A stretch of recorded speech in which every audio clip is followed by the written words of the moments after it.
Okay, I have made some changes. This was the first the first chair. Remember, I've made some big changes, including getting rid of the paper base. Another reason why we get rid of the paper base is some of these pieces are getting a little heavy, and I don't want them to get crushed. So the paper base, 86. So let's take this and put this over here.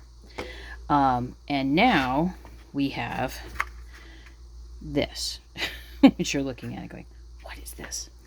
This is a chair. And the manner in which it's being constructed is different from the other chairs that I have made in the past couple, like week or so, in any of the chairs that I've made. And I modeled some pieces, this curve in particular, and this angle is off the Andre Arbus chair, which I'm also going to post in here so you kind of know what I'm looking at. And you can see, if you look at these close up, I'm not putting tabs on these pieces. We're relying again on the doubled up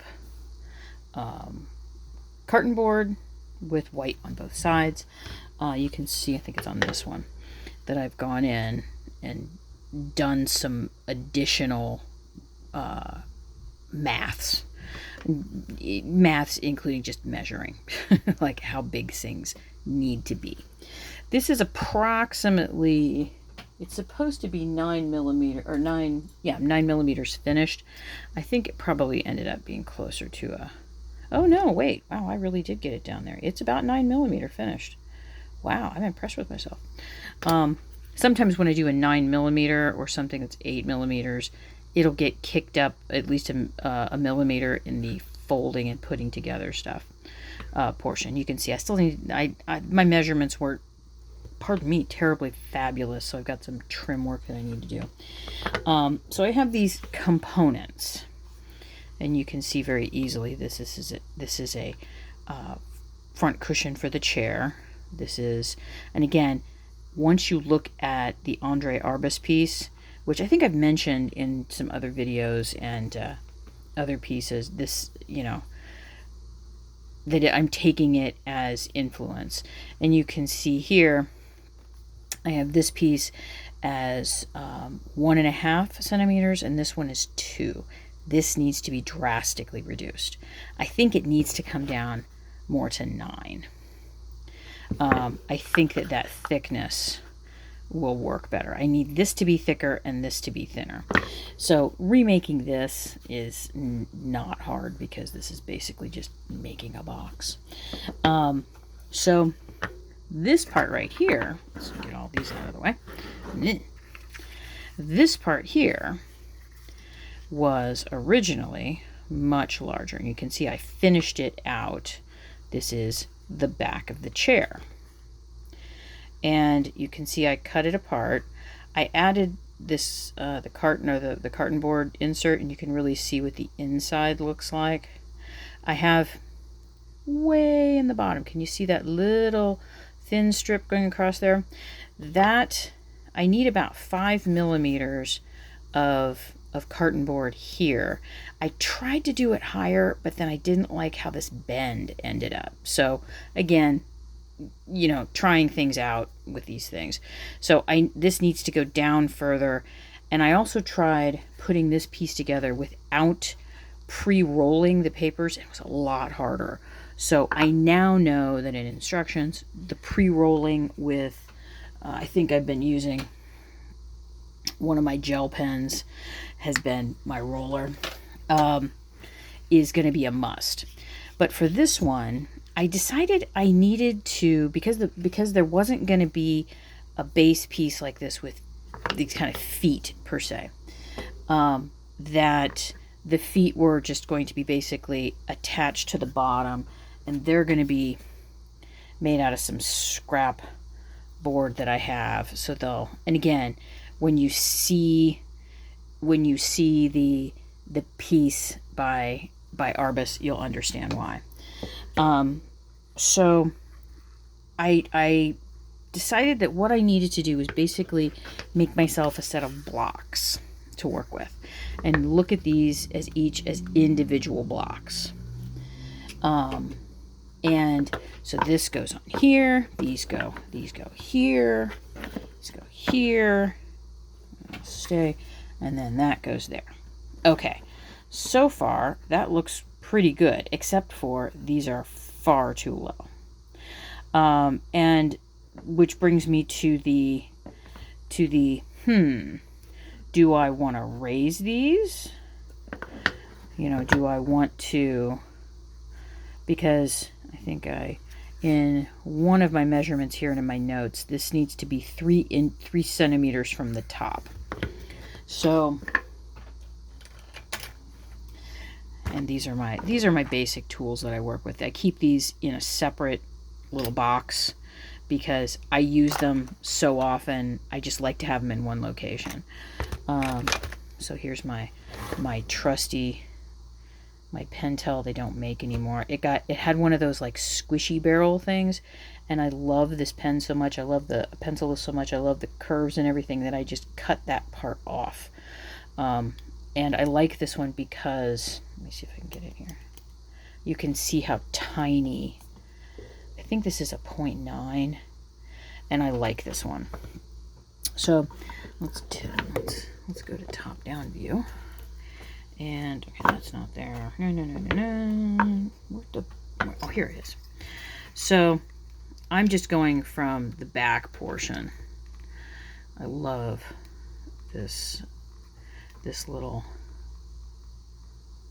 So I need at least that much of it showing. Okay, and again, I left in center measurements on things so I can line things up. You can see you can better line things up. So if I want to have this showing 3 centimeters, and it also is more like, I also need to figure out some other stuff that I'll explain in a minute.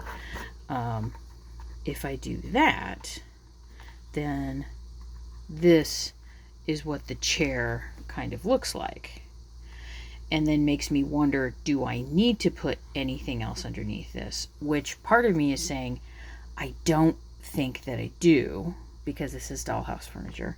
However, you know me, I am a what was it? I've been watching something while I'm working, and they censor themselves so they don't say the bitch word. They say female dog. So I'm a thorough female dog. And I'm probably going to make another one of these at probably 9 millimeters, because it'll go together like, you know, super quick. And put that underneath. And then I need to make some decisions about, do I want this piece here, this piece behind it where the seat is, that needs to be angled, or do I want to keep it as a square? I think I want to angle it because I don't like this pooking out the front side. I want it to rest right there. So do I, because I think at some point I'm just going to glue this one together. But do I like that? I don't think I like that. So then I've got the back. Do I need to increase, or, you know, this is how it's sitting right now. I think it needs to, I mean, it's interesting because you like it from one angle, but then you turn it to the other side and it's like, do I like this angle? Do I want it to be a tick more upright? Which I do think I want it to be a little bit more upright. So I'm I'm glad that I constructed these in ways that I can pull these things apart. I can put them together like blocks. I mean, I think that's a better chair than the previous one. I'm also, I think, being influenced by the Danish artist Co Versu. I think I did a link to his stuff. I think I'll put another picture in showing his work as well, where in working in Die Style, you're reducing the amounts of extraneous bits and bobs. So to me, this setup with 4 main pieces works really well, but then stylistically, I still feel like I need a support here. It's a really odd thing to kind of have to figure out. So I'm going to make some notes this morning and figure out, do some more sketching on these. And like I said, I think I'm going to increase that angle just a tiny bit, And if I do, then I think it will be more in line with this piece right here, which I think will make me very happy. And wait a minute, there's the line right there for 3.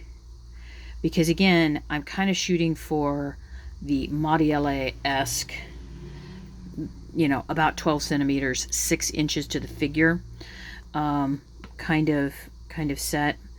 So we'll see what comes up, and how I choose to, because you can see here, if I change that angle, can you see how much that changes?